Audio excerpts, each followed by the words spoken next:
Hello and welcome to Chasing Energy, where we provide insights for you to fuel a life worth living. This is episode number 15 with ONeil. Now, I'm Daniel Lucas. By day and by trade, I am a VP of innovation.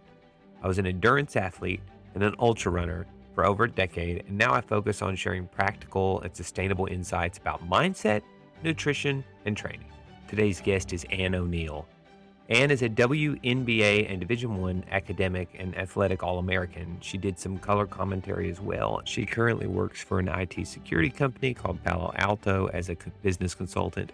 We don't dwell too much on Anne's basketball career because a lot of podcasts, that's right where they go. But what I sort of leaned more towards was, what type of things did you learn from your athletic career that you can apply towards mindset in your current daily life? So with that being said, here's a few quick notes from our interview. How she got into basketball started at 10 years old and how she would eventually go all the way to the WNBA for the Sacramento Monarchs. There are several setbacks, including having to rebuild her three-point shot and tearing her ACL. One term you hear me throw around in this interview is the 15% challenge, and I am thinking about throwing a poll about the 15% challenge online, and I really hope that if you see something on Instagram or Facebook that you'll throw your 2 cents in there on that. Using curiosity as a filter is something I probably digress a little too deep on, but the point there being, if you leverage curiosity, you can take a lot of things that happen to you and channel them into opportunities. Anne's Instagram is ONeil. I hope you'll look her up, give her a like, give her a follow, and I hope you enjoy this interview. So I'll end this intro with my ask, and that is that you take just a few seconds to go online and write a review. I spend several hours for each one of these episodes. I would appreciate it so much if you took the time to do that. It truly is an honor that you choose to listen to this podcast and allow me to be part of your life. If I have managed to make your life just 1% better, my mission is fulfilled. Here is my interview with ONeil. Enjoy. Anne, thanks for being on Chasing Energy today. Well, I'm so happy to be here with you, Daniel. Thank you for having me on. I say Anne like we're old friends. ONeil, thank you for being on Chasing Energy today. We have had a conversation before, and I have listened to some of your interviews, so I do feel like I know you to some extent. Oh, that's so great. Yes, I love it.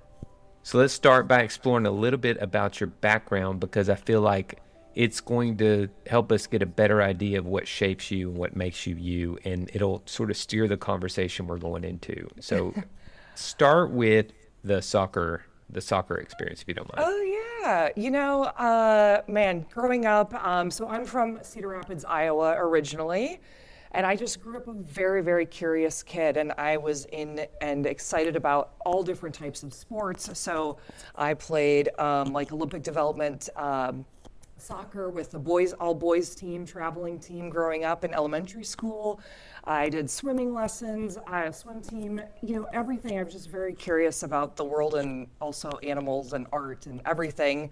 And through that experience of playing so much soccer, I actually ended up, because I lived in Iowa and it's very, very cold in the winter, you can't be out on the soccer field, I actually started to pick up basketball a little bit more. So I really loved basketball. I went to a national tournament at 10 years old, and literally a national tournament in Terre Haute, Indiana.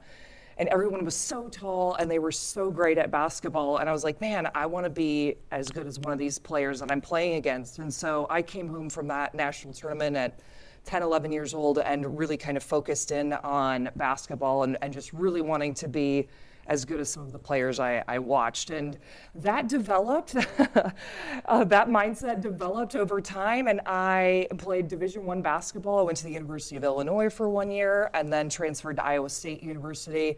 Had a great time there and was even lucky enough to be drafted into the WNBA for the Sacramento Monarchs. So lots of basketball and academics growing up, and since then I coached a little bit, did a little TV color commentary, which is calling the games on the side and telling stories. And now I'm a performance consultant and I work in the cybersecurity industry. So there was a few different jumps in between there, but that performance background was so big for me to really kind of, set my goals and a vision for, what kind of future I wanted to create. So that's kind of a little bit of the background in a short minute or two. Very well summarized, Ann. Let's start with the soccer. And you said you played with the boys. Is that correct? Yes, I did. They didn't have I would call it like AAU or a club league team for girls back in that time frame. And so to be in a competitive league, I played with all boys, and we traveled all over tournaments throughout Illinois and Wisconsin and all that kind of stuff. So it was a fun experience, just learning how to play and playing with people that were so much better than me. So going back to soccer with the boys, I want to know specifically what I'd like to learn from you is what impact did being around the boys and, in essence, people who challenged you to step up to another level at such a young age, what impact did that have on you? Yeah, it's a great question. And, just from it was probably about elementary school age that I was playing in these tournaments and practicing. It was about 3 times a week because it was a club soccer team. It taught me a couple things about, always showing up and always setting your sights higher, because people the boys were faster. They were definitely stronger, even in elementary school. But the competitive level that everyone played with was all in the same area. And I will say it talked a lot about acceptance. My coaches treated me just like one of the boys. And, I got playing time, depending on how, I had practiced and, how I kept showing up and developing my skills. So when you play club, it's a whole different league. But it was a lot of fun. I was able to travel to many different tournaments. We even watched the USA men's soccer team play, I think, at one of the World Cup in Chicago. So it was so fun to be able to do that. I got a little soccer ball from Tony Miola, who was the goalie. Tony? Yeah, he was the goalie. And ponytail. I ran up. We were all sitting in the stands, but I ran down the stairs and threw my hands up like, all the team was there. And he threw the ball right at me. So just the great memories of, seeing what competition, putting your mind towards something really can look like. And that was what I loved there with soccer. And then it transformed into basketball. All right. So I want to highlight a couple of things that I caught on when you described that experience. One is that you were treated very much like everyone else on the team. So the expectations were a benchmark for you. And then the other thing I want to highlight is that when I heard you say that, I recalled that a book I read by a marathon runner, Dina Castor. She's a very good marathon runner. Okay. But she talked about being on the cross-country teams with the boys, and how when she ran with them, it forced her she wanted to be their equal. And by the time she went to a girls' team, after that, she was above and beyond some of her peers in that regard, because she had trained with people a little bit stronger than her. And then the last thing I want to point out is that there's some studies that have come out recently on what is the ideal amount of challenge in order for you to improve your performance. The answer that came back, and this is going to be difficult to quantify depending on what you're trying to improve, but the answer was 15%. It needs to be 15% harder than what you are capable of. I thought about that a lot. It was a credit to Huberman Lab, who covered that recently. But I thought about that, and I thought, so many things in my life where I've either plateaued or excelled or not plateaued at all come down to, was I turning up the volume in terms of challenge just enough to where I was slightly uncomfortable. And a classic example is I have played guitar since I was like 16. I got to a certain point after a few years, and then I flatlined. Like I still play here and there, but I'm not any better because I don't go for that 15% challenge. I generally just go for what's comfortable, and it's just a little bit of an outlet. So running, very much the same way. I was a pretty serious runner and then triathlete, but the point is that if I ran with people or I took on things that were just slightly out of my comfort zone, I tended to sort of push that extra mile. The caveat there being when people are way out of my league, it's, or a job is way out of my comfort zone. It's like, I don't know that this is going to work. Right. I do love that stat. And I think it's so true because you just are looking for just a little bit improvement almost every day. That's kind of, what I really think about, like, whether it's in work or, what I'm creating different art and podcasts. It's just a little bit better than the time before. How can we improve? So I love that 15%. And Human Lab's great. Yeah, he sets a high benchmark, man. I'm actually glad we're covering this because this is a great segue because you tore your ACL, right? Yes. Yes. Yeah. And so I know a few people who've torn their ACL, but when you talk about getting 15% challenge, there are very few examples that are probably better than rehab, right? Because when you're in rehab and you're injured, it's like all you can do is just push it to that uncomfortable zone, and that's how you get better. And it's the humility that's required in rebuilding, right? Yes.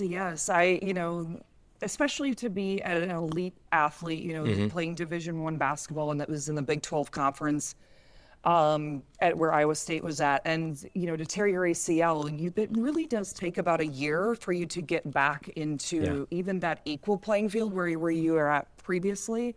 Yeah. And one of the things, when I got out of surgery, they told me, the first thing I did for rehab was just flex my quad muscle. And I'm like, what? I'm like trying to be, a top athlete or, be able to run and jump with some of the best players in the United States. And just to flex your quad muscle, you're like, wow, I really have to focus on some other things to be able to see those daily improvements.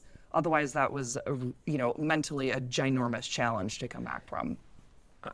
I think that probably one of the hardest things about being sort of competitive when you age is your tendency, or I should say one's tendency, is you hold yourself to a standard that you had a long time ago. So let's say you go out, you do the same sort of workout or routine or whatever, and then you're hurt and you think, well, I took a week off when I was 20 and I was back in 2 weeks. And that is the hard part of really adapting as you get older, saying that standard is no longer effective. That diet is no longer effective. I have to reframe what I'm capable of. And it requires a little bit of humility in the sense of saying this injury is going to be a slow, methodical process. I now look at people who recover from a stroke and go, that is an enormous amount of patience. It is an enormous investment to just do the slightest thing. And when you talked about activating your quad, the first thing I thought of was the scene in Kill Bill where she's like paralyzed and she's in a car and her goal is to move her big toe. And she spends like 3 hours figuring out how to move her big toe. Yeah. Yes, it did. It literally felt like that. I just looked at the surgeon like, oh my gosh, this is going to be a journey for sure. And then you're playing with a brace. There's so many different stages throughout that year process, and you're still icing your knee, years later after every practice or every game. So it's wild, but it was great to get through, and it's still been intact all these years later. So thank goodness. Yeah. So another good segue here is that I was never in the caliber that you are in, but what I'd like to think about is when you think of the sport that you're in or the sport that developed you, and then you're no longer in that sport, or at least at a professional level, the thing that I like to think about is what do I take from there to apply where I am now? So when it comes to the patience of a rehab, for example, and saying, okay, what did I learn from tearing my ACL that I can apply to maybe a 6-month, 1-year goal that you're embarking on that requires a lot of patience? Yes, so absolutely. We're starting to tie into mindset here. So I've done way too much talking on this interview. Oh my so gosh, no way. The first thing I want you to sort of talk about is how you leveraged the idea of change and mindset on becoming a more proficient 3-point shooter. Oh, definitely. Oh man, the 3-point shooting, it's one of my favorite stories from my career because even though the rehab with my knee was very rough and it was extremely focused, this one was more of a mental and emotional block that I had to overcome. What happened was I was a jump shooter all through high school, so I would get off the floor and shoot my threes or my jump shot. And when I went to the University of Illinois, the coaches talked me into looking at being more of a set shooter, where you're not jumping as high off the ground. And so I had done that, a jump shot throughout my entire career, and to try to switch was a real big mental block. So I think the stat is like I made 4 3-pointers that season at Illinois. So that's not very many for all of your listeners out there. If you know basketball, you play about 30 games so to only make 4 3-pointers is wild. I just really couldn't hit the backboard or the rim, and it was just a huge mental block, anything behind that 3-point line. And so when I transferred that year, I was in the gym by myself, and like I said, I wasn't able to hit the rim or the backboard. It just really could not happen. And at that time, I said, I'm going to be in the ESPN 3-point shooting contest when I'm a senior. And I only told myself that. I didn't tell anyone else that, because I was like, I really have to figure out how to shoot all over again. And so my sophomore year at Iowa State is when, I was recovering from that ACL. We had a mediocre year. I didn't play very well. I wasn't a top player as I should have been. And then I changed my free throw. So I started with my free throw to try to get a little bit higher percentage. And I shot my free throws one-handed. So it's like going back to the basics, which I love, is, just like kids shoot underneath the rim, just right over the rim and hand in the cookie jar. And I did that with my free throw. So I would take my hand off and then I would just do a shot. And I ended up with a very, very high average, maybe close to 90%, 88%, something like that. For that season. And so that really made a big difference for that season and how I played. And then I said, before that senior year, I was like, if I can do that for my free throw, I can do it for my 3-pointer. So I did it all over again. I went right under the rim at 1 foot and then 2 foot and 3 foot. And I just kept going back and doing a set shot with my one-handed 3-pointer, and it worked. And I ended up having a phenomenal senior year, but my 3-point percentage was close to 50%. And it really changed the way I was able to be defended and play and perform as a player, because it gave me so many more dynamic skill sets as having that 3-pointer to guard, the jump shot, all the, anything offensively. It just added to it. And we had a great senior year and got to the NCAA tournament. So it was a lot of fun. And when they told me I made the ESPN 3-point shooting contest, I just started crying. It was wild, because I was like, wow, that was the biggest mental hurdle in an entire career that I had to restart redo my shot completely at 22 years old, after I had been, shooting for probably 12 years at that time. So yeah, that was pretty just awesome to see that you can always start back over with something. There's a story I think of that you're probably very familiar with, is John Wooden and the importance of tying shoes. And when he would, have you heard this? Yeah, I want to hear it. Okay. Yes, yeah. Okay, so when he recruited John Wooden, for those who don't know, I believe won more NCAA championships than anyone else. Famous coach, UCLA. Yeah, and another thing that a lot of people don't know, it was something like 20 years of coaching before he actually was a winning. Right. It was not an overnight success type deal. But the point there is, you can tell how much I know about basketball, Ann. The point there is that when he would recruit his people, he would sit them down and show them exactly how to tie their shoe. And they were very insulted. They were kind of rolling their eyes. Can't we just work on the shots, whatever? And he had a very simple theory. He said, it starts here. And if I can prevent you from getting blisters on your feet, then you get more quarters. And the more quarters you play, the better you are, and the more I can count on you in the late season. Yes. And he said it's a trickle-down effect, because once those blisters are on your feet, I can't reverse them. So it was going. I just thought of that because you were talking about back to basics, and that was very much his approach. Was you have to master the basics. If you think of Nick Saban, he is the same way. He's like, do this over and over, master the 7-second play. Right. Mm-hmm. Master that, and Yeah. the game will take care of itself. Yes, I love that story, and it's something I come back to when something looks overwhelming, a work project or just getting started with something. I'm like, what if we just do a little bit of something and focus on something small? So that's been a game changer that I took away from that experience, and how it can pay dividends if you just like go back to the basics. All right, so I'll catch you with a question on that topic then. Tell me a personal example where you found yourself in need of changing your mindset from, say, fixed to growth. Oh, wow. Well, so many, because when you even hear the word fixed, it's like the way our brain thinks, and our brain, remembers all of these experiences from the past. And those are that's kind of the way that I look at fixed mindset and growth mindset. Is fixed always comes from the past. And usually somebody will ask like, oh, but that could go wrong, or this could go wrong, or what if this happens? And I really try to look at growth mindset with the question of like, what if this is the best decision I could possibly make? Or what if taking this chance is the best thing that could happen to me? So that's where I really look at growth mindset, where you're taking that little leap and looking.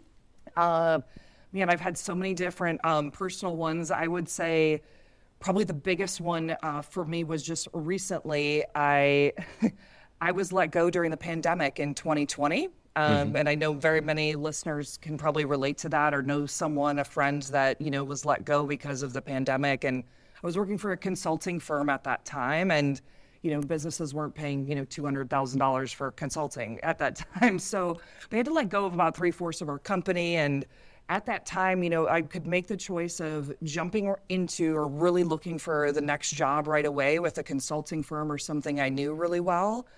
And that's when I stopped and I said, this could be one of the best experiences or best things that's happened to me. And so I stopped and I really kind of just sunk in to setting that point in the future of where I wanted to be. And so that was, and it kind of goes back to how you create things from, being the ESPN 3-point shooting contest or not. But that's what I looked like. What industry do I want to be in, and where do I want to be in 2022? And therefore it took me about 6 months to find the right path and the right opportunity. And now I work for a cybersecurity company, which is the industry I really was looking at getting into, and it still has the consulting role. So, but I'm really happy that was the mindset right then, instead of looking at like, poor me, or geez, there's nothing out here, and just kind of sinking into what does that future look like I want to create. So I want to ask you a question on that then. Yeah. When you are focused on what you're going to achieve or manifest, do you set a timeline for when you're going to get there? So I guess I set like a point in the future that I really kind of look like a blank canvas. You use the term, where am I going to be in 2022? But I have no idea if you actually incorporated that timeline into there. Yeah, well, and at that time, so that was 2020, I looked at, okay, what does 2021 look like? And then what does 22 look like? Because they all, those steps add up together. It's just like when I started with redoing my free throw and then moving to the 3-point, you have different, benchmarks that you want to make. But I really think that vision, the very first vision that I do, which again could be a month out or 6 months out, when I look at that time frame of where I want to be, who are the people I want to be around, what are the new things I want to learn, I really look at that time as like a blank canvas. And then I start creating and putting those things in. You said manifest and, visualize, what I'm up to, what experiences I want to have. And so that kind of is the time frame, I guess I should say, is picking that one specific point out in the future and then creating from there. And almost when you have that vision, the steps start showing up of what you need to do to get there. And then your timeline gets filled out that way. So it's almost that reverse engineering of placing it in the future and working backwards from it. So when there's a lot I can relate to there in terms of visualizing. I've heard that when you visualize, for example, when you visualize a perfect race, there's actually a diminishing point of return, because if all you ever think about is having the perfect race, and then when you're in the race something goes wrong, it can be very demoralizing. So I try to, when we're talking about mindset, my big tweak to mindset is just really incorporating curiosity as a core value and saying it's less about what happens and more about what I learn from it. So Absolutely. I can align it perfectly with that. yeah. So the thing about curiosity is that it is a filter. And the filter allows you to channel adversity and say, I choose for this to be part of my journey that is going to make the journey more fulfilling. And fulfillment is only achievable when there is something being sacrificed, right? To be happy, you don't have to sacrifice, right? You can go to the movie, you can eat a pint of Ben and Jerry's and be happy.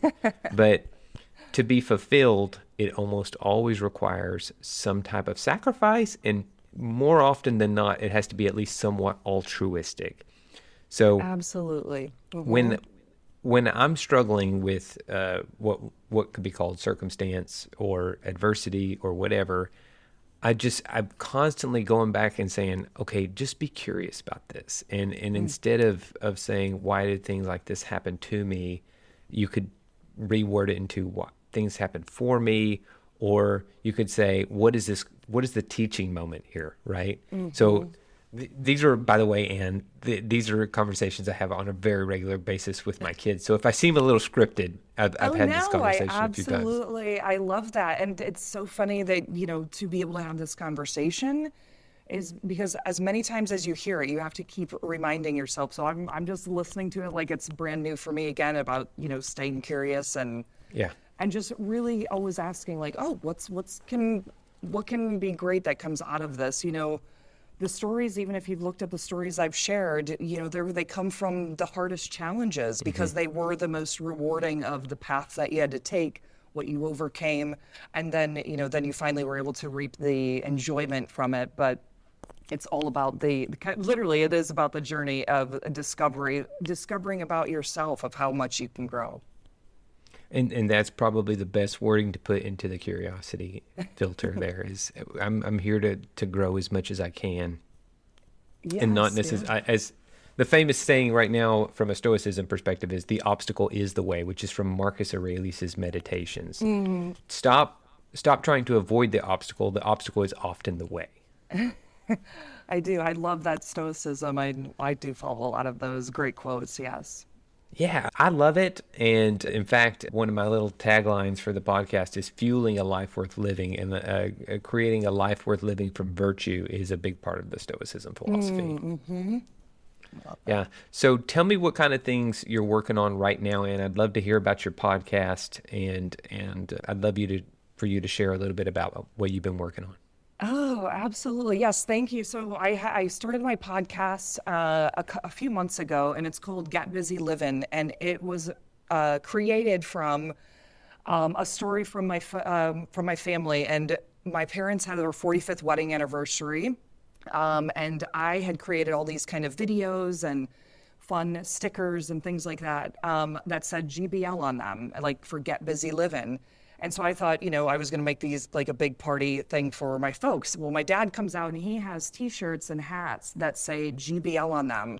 And I was like, oh my gosh, we never even spoke about this before. And somehow we both had the same theme for this 45th wedding anniversary. So now it's just kind of a fun tagline that we always say. And we'll say, are you GBLing today? And when we get together, we have stickers that we hand out to like people that we meet along.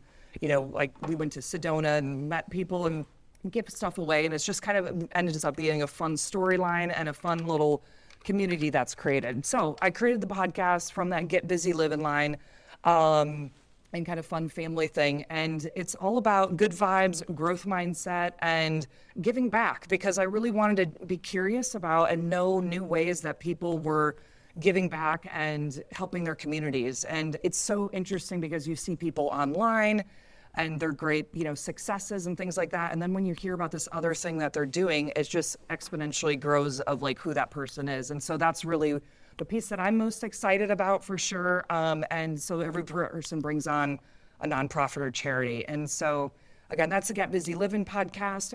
What else am I working on? For me personally, this is a year where I'd like to work on some extra writing. So I'm going to do some writing courses and things of that nature. But I really feel like after starting the podcast has gotten me more into a creative space. And so I'm really kind of honing in on what do I want to create and, impact and make a happy splash for everyone out there. So that's it's funny how you say creativity with the podcast triggers you to go to the next thing. And that going back to the growth mindset of saying, what is this going to teach me? And with things like, in this case, both of us have a podcast where I went into it going, I do not believe the podcast is an end game in and of itself, but I'm curious as to where it's going to take me.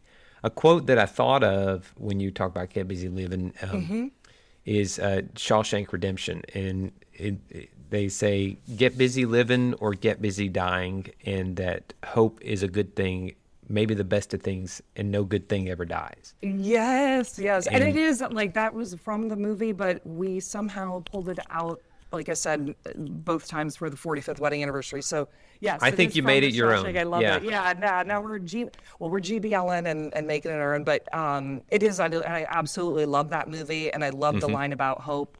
I love their friendship. So it's a great story, So, it's a lot of fun.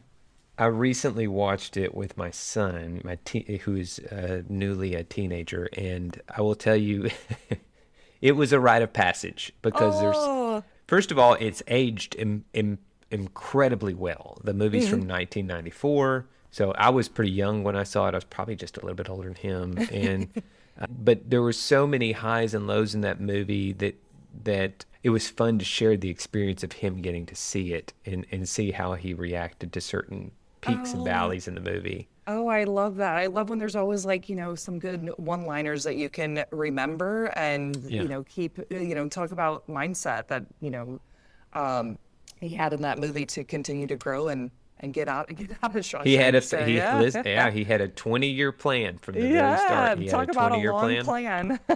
Yeah.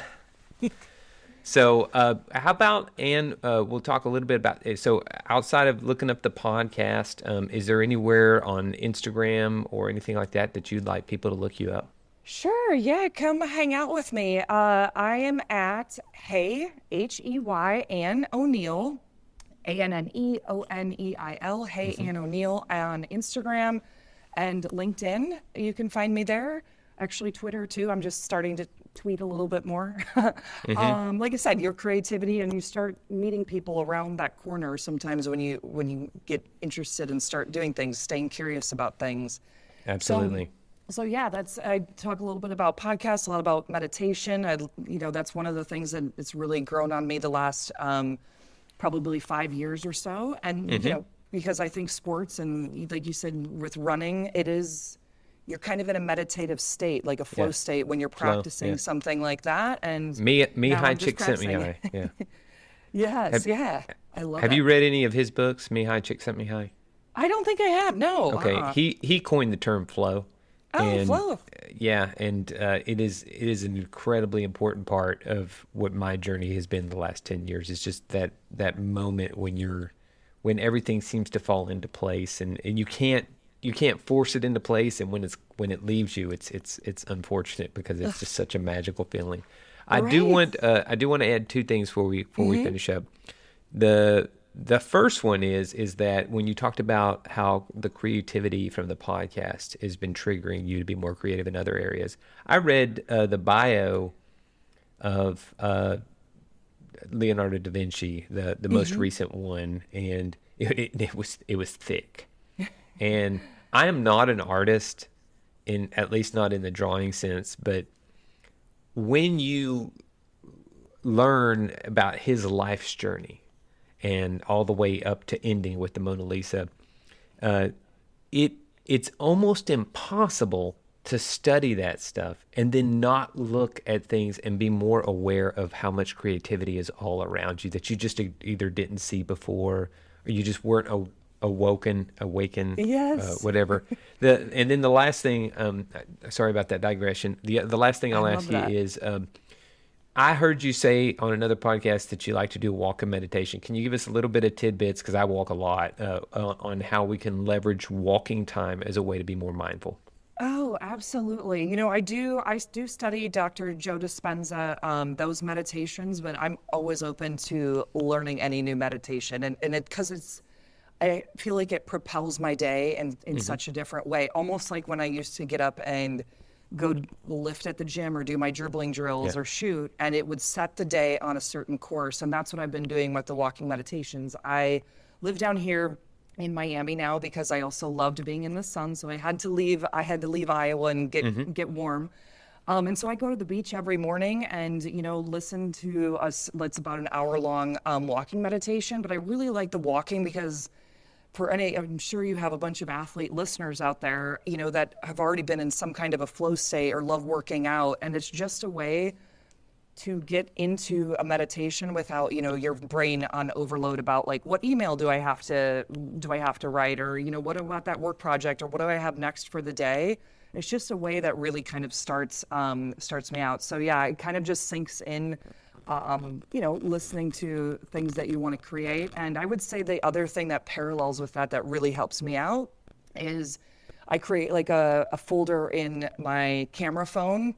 That's everything of like what I want to visualize. So instead of actually having a vision board, I just can go to that album in my phone, and I will have, whether it's quotes or whether it's pictures of, where I want to be in a few years or whatever that looks like, the exciting things I'm interested in are in that folder. And so when I'm in those meditations, those pictures are just kind of flashing. And that is a way that I've really been able to, like you said, be more curious, start understanding a little bit more of what I want to create out there. And I really love that. So it's a kind of a full body experience, but also your mind's just tuning into the things that you want to tune into for the future.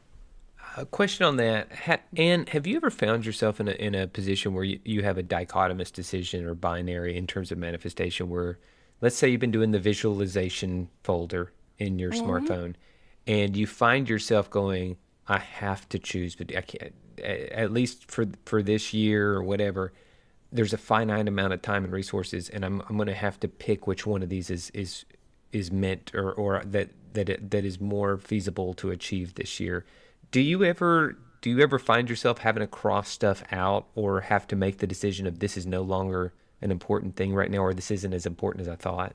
Right. That's a great question. I've never crossed it out or prioritized, I should say, because I think if I've made it into like that, visual album or that future album, that it might not be in the time frame that you want or that it could happen, but it still is in your universe that you want to create. So I keep everything in there, and sometimes I notice things show up, maybe not exactly as I, had the picture of, but something very similar, and you're like, it's almost like deja vu, like you realized, oh yeah, it's very similar to that thing that I had before. So I keep them all in there, and unless it's something that I don't want, but usually, for that, it's very positive and future based of happy and, good memories. So I'm excited. I love that idea. And like I said, some things show up that are very close and you're like, oh, that was kind of what I was looking at. So, okay.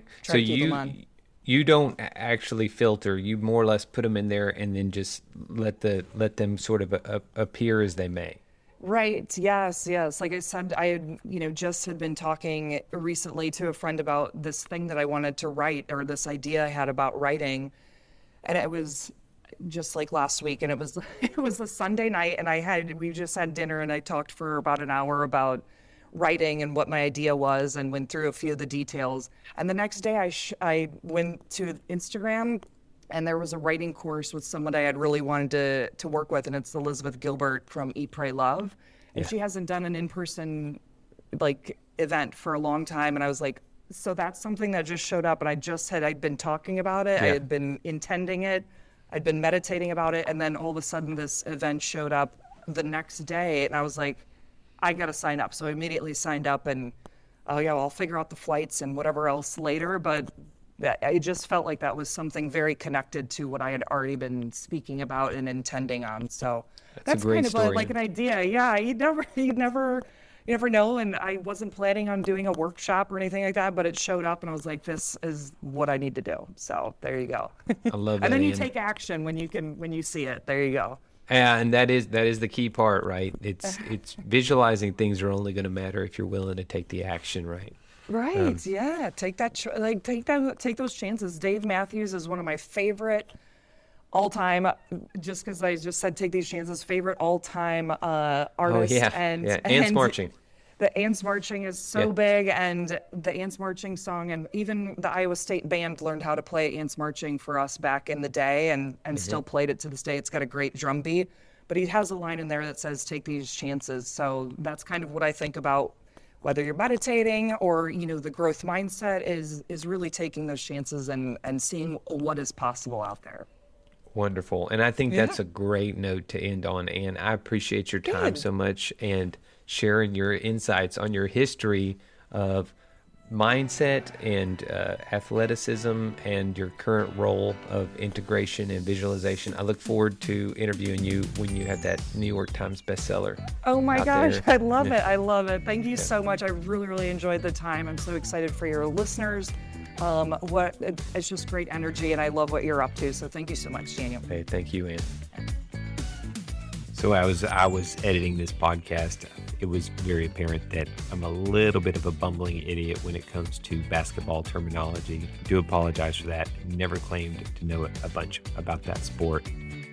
Look up Ann ONeil at Hey Ann ONeil on Instagram. And if you're interested, I have an interview that someone did with me. It was a podcast called The Bare Essentials. You can look it up on YouTube. Just type in Chasing Energy Daniel Lucas and you'll find it. One last note, when I searched for that YouTube video before recording this, I came up in between two search results that, let's just say their name was Daniel Lucas, and they're very, very flamboyant. Maybe I could take some pointers from them on being a little bit more unique. So until next time, have a great day.